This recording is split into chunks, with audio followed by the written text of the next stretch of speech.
Madhya Pradesh board की 10वीं कक्षा की परीक्षा में सिंगरौली के निवास क्षेत्र की छात्रा प्रज्ञा जायसवाल ने 500 में से 500 अंक प्राप्त कर प्रदेश में पहला स्थान हासिल किया है। प्रज्ञा ग्लोरियस पब्लिक स्कूल की छात्रा है। प्रज्ञा ने यह उपलब्धि बिना किसी ट्यूशन के हासिल की है। उन्होंने इस सफलता का श्रेय अपने माता-पिता और स्कूल के शिक्षकों को दिया है।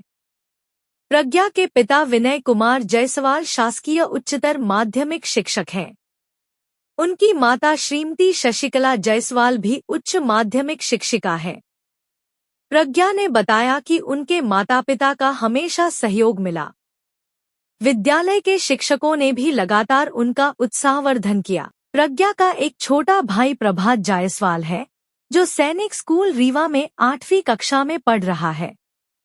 अपनी भविष्य की योजनाओं के बारे में बात करते हुए प्रज्ञा ने बताया कि वह यूपीएससी की तैयारी करना चाहती है। उनकी इस उपलब्धि से पूरा क्षेत्र गौरवान्वित है। संवाददाता मानक लाल प्रजापत की रिपोर्ट।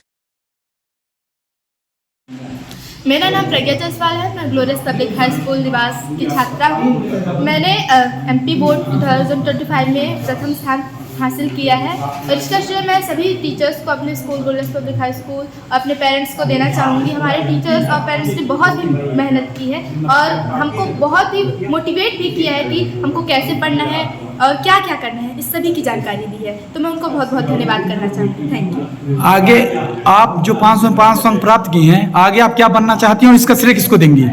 सर, मैं सिविल सर्विस में जाना चाहती हूँ और हमारे पेरेंट्स ने हमको ये राह दिखाया है कि तुम ये कर सकती हो। हमको कभी फोर्स नहीं किया है कि तुमको यही करना है, बल्कि उन्होंने एक केवल राह दिखाई है कि अगर तुमको ये करना है तो तुम कर सकती हो।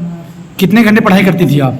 सर, इसका कोई हम टारगेट लेके चलते थे। घंटे के हिसाब से हम पढ़ेंगे तो हमको उतना फोकस नहीं हो पाएगा, लेकिन अगर हम टारगेट के हिसाब से पढ़ना चाहेंगे कि ये टारगेट है, हमको आज कंप्लीट करना है, तो उसके हिसाब से फिर हम 5-6 टारगेट, जैसे 5-6 घंटे, उससे कभी कभी उससे ज़्यादा और 7-8 घंटे कभी कभी हो जाते थे, तो उस हिसाब से हम पढ़ाई करते थे। इसमें सबसे ज़्यादा श्रेय मम्मी का है, पापा का है या स्कूल के छात्र शिक्षकों का? सर, किसी को कहा नहीं जा सकता क्योंकि सबकी अपनी अपनी भूमिका होती है। हमारी मम्मी ने हमारे घर में बहुत ध्यान दिया।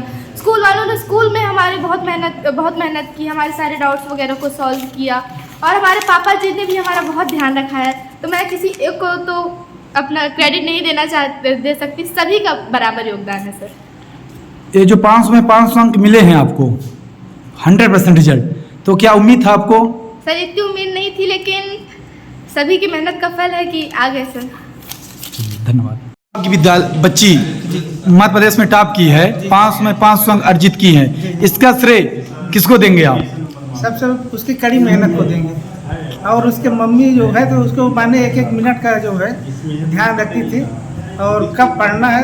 यहाँ तक कि स्कूल जाती थी तो वो गाड़ी में बैठा के खाना खिलाती थी और खाना खा रही तब भी उसकी बाल चोटी हो करती थी। इतना मेहनत की बच्ची को 2 बजे तक, 2:30 बजे, 3 बजे रात तक पढ़ती थी। हम लोग मना करते थे कि अब इतना मत पढ़ो, कहीं समस्या न हो जाए, लेकिन फिर भी वो नहीं मानती थी और स्वयं पढ़ती थी। उसकी किसी को कहना नहीं पड़ता था कि तुम पढ़ो, तो स्वयं पढ़ती थी और वो पूरा श्रेय उसी को है।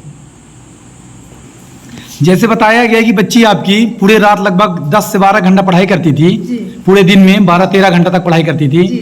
तो आप लोगों का कितना उसमें मेहनत था और बड़ा होकर क्या बनाना चाहती हैं बच्ची को? सर, आगे सिविल सर्विस में जाना चाहती है। उसके लिए इतने मेहनत किए हैं कि हम अपने जीवन से ज़्यादा उसको महत्व दिए हैं। पढ़ाई के लिए चाय पानी, उसको 1 सेकंड का समय उसको नहीं बर्बाद करने दिए हैं। उसका इतना ध्यान रखते थे, रात में हो दिन में हो कभी भी, उसको पूरा पढ़ाई में फोकस रखते थे और हर चीज़ उसको संस्कारवान बनाने के लिए हर चीज़ संस्कारी शब्द बताते थे, उसको सिखाते थे। यही उसकी मेहनत और लगन है जो उसको इस स्थान पे लाई है। इसके लिए स्कूल के टीचर को धन्यवाद है।